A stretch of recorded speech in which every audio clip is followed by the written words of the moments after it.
There's nothing earth-shattering here. I mean, we've talked about how AI is impacting our organization, our industry, our profession in a whole. And that's been talked about ad nauseum by everybody under the sun that wants to talk about this.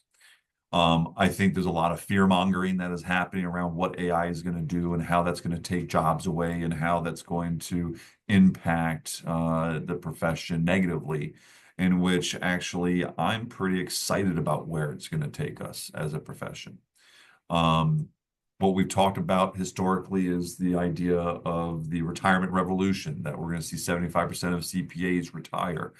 And I know those data points are kind of US specific, but we're seeing this globally. You know, this isn't just a US reality. We're seeing a mass exodus from an age out perspective, retirement perspective in most regions currently. And the fact of the matter is that the estimate was that AI was going to impact about 50% of tasks within the accounting profession. Now that's tax, that's audit, that's outsourcing, that's internal accounting departments, and so forth. But there's still a delta, and I've talked about that delta. Now, let's go about what we don't always talk about. And I mentioned this on one of the podcasts that I did. AI is an assistant. AI isn't going to be able to take nuanced judgment, things that our human brain can take into perspective, how somebody's going to feel, how somebody's going to react, how somebody's going to care or decide, how how their decision making is done, because that's internal. And that takes a degree of understanding the person, the situation, a nuance.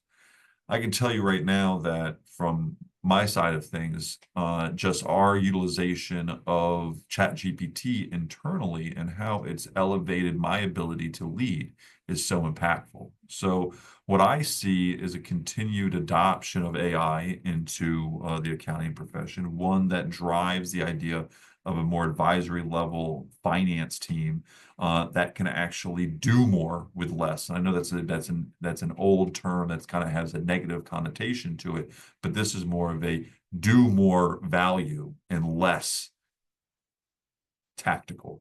And I think that is exciting. That's not dirty words.